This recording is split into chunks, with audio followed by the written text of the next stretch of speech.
عمر رضی اللہ تعالیٰ عنہ قائد خلافت ہے، بیت المقدس کا محاصرہ کیا گیا، فصیل بڑی اونچی، شہر اندر سے سیلف سفیشینٹ، حملے کا راستہ کوئی نہیں، محاصرہ طول کھینچ رہا ہے لیکن ان کے پاس رسد بھی موجود ہے، پانی بھی موجود ہے، وہ دروازے بند کر کے بیٹھے ہوئے ہیں۔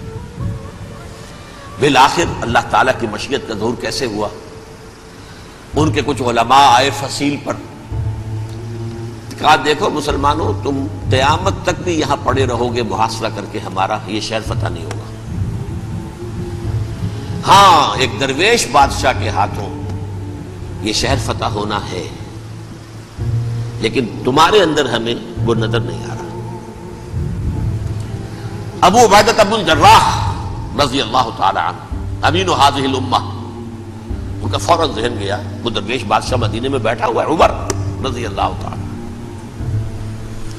اب ایک اور عمر بھی ہے جو قندھار میں بیٹھا ہے، نقشہ وہی ہے، سادگی کی حد تک نقشہ وہی ہے، بالکل وہی، اپنی آنکھوں سے دیکھا ہے وہی سادگی۔ عمر اول عمر ثانی تھے عمر بن عبد العزیز۔ اب ایک اللہ کے فضل سے اللہ تعالیٰ ایدہ اللہ بنصرتہ، اللہ تعالیٰ ان کی نصرت فرمائے، دشمنوں کو ان کے مقابلے میں نیست و نابود کرے۔ انہوں نے ریکویسٹ بھیج دی کہ حضور تشریف لائیے، یہ شہر فتح ہو جائے گا۔ وہ ہے سفر تاریخی، اتنا طویل سفر، تقریباً 700 میل، ایک اونٹ، ایک خادم، ایک منزل پہ امیر المومنین اوپر بیٹھے، خادم آگے چل رہا ہے، اگلی منزل پہ خادم اوپر بیٹھا ہے، امیر المومنین آگے جا رہا ہے۔ اور جب پہنچے ہیں تو وہ باری تھی خادم کی، انہوں نے ہاتھ جوڑ دیا، حضور خدا کے لیے تم کیا کہیں گے لوگ، وہ میرا برا حال کر دیں گے، تمہیں شرم نہیں آئی؟ امیر المومنین پیدل آگے چل رہے ہیں نکیل پکڑ کر، اور تم بیٹھے ہو اوپر براجمان ہو۔ حضرت عمر فرمایا الدور دورک، نہیں باری تمہاری ہے، بیٹھ۔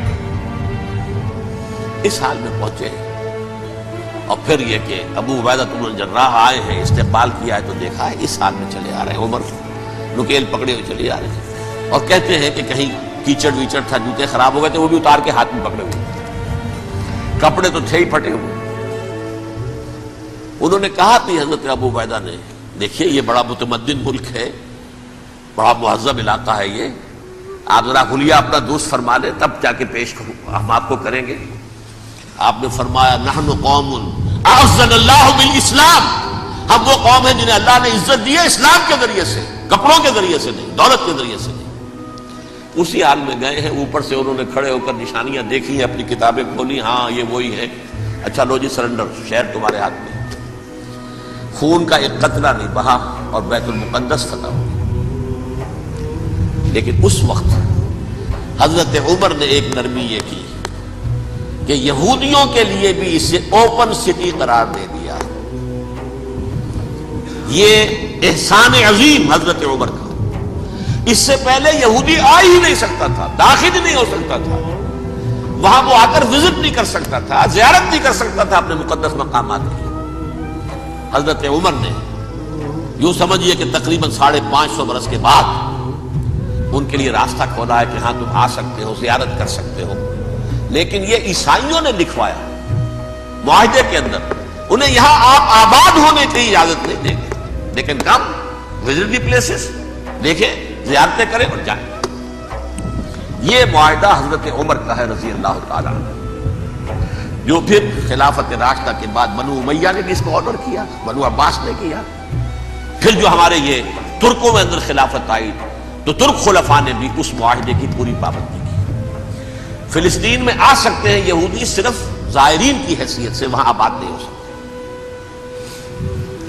اب آئیے اگلا دور آیا حضرت عثمان کا دور خلافت۔ یہ ہے وہ وقت کہ اب یہود نے امت مسلمہ کی پیٹھ میں چھڑا ٹھوکا۔ وہ کیسے؟ ایک یہودی عبداللہ ابن سبا اسلام کا لبادہ اوڑھ کر آ گیا، معاشرے کا جائزہ لے لیا، ان میں بنو ہاشم اور بنو امیہ میں جو پرانی کشاکش تھی اس کے کچھ نہ کچھ جراثیم باقی ہیں، اگر ان کو ذرا بھڑکا دے تو مسلمانوں میں انتشار پیدا ہو جائے۔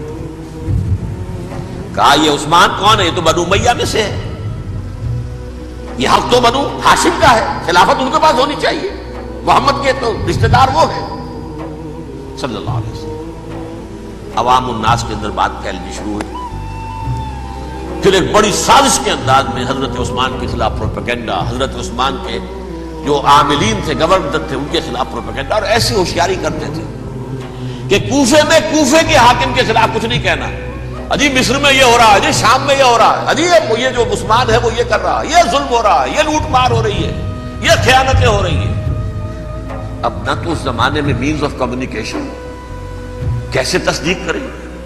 افواہیں تو آپ آج کراچی کے اندر شروع ہو جائے تو پتہ نہیں چل سکتا کسی کو کہ کیا اس میں صداقت ہے، کیا جھوٹ ہے، اور بری بات جو ہے فطرت انسانی کی کمزوری ہے وہ فوراً قبول کرتا ہے، کسی کے بارے میں اچھی بات ماننے کو تیار نہیں ہوتا، لیکن بری بات تو فوراً تیار ہے۔ بہرحال یہ فتنہ انہوں نے اٹھایا، حضرت علی کی الوہیت کا فتنہ اٹھایا، حضرت عثمان کے خلاف الفتنۃ الکبریٰ برپا کیا، حضرت عثمان شہید ہوئے۔ اس کے بعد 5 برس تک مسلمان ایک دوسرے کی گردنیں کاٹتے رہے، باہمی خانہ جنگی ہوئی، امت کو وہ زخم لگایا ہے جو آج تک جس سے خون رس رہا ہے۔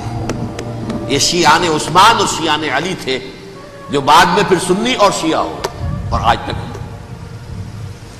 فتنہ کس نے جگایا؟ ایک عبداللہ ابن سبا یہودی اور اس کے کارندے، شیطان کا ایجنٹ، اور انسانوں میں سے بھی اس کے جو بھی حواریین تھے اور شیطانوں کے اندر سے بھی تھے، انہوں نے بھی اس آگ کو بھڑکایا۔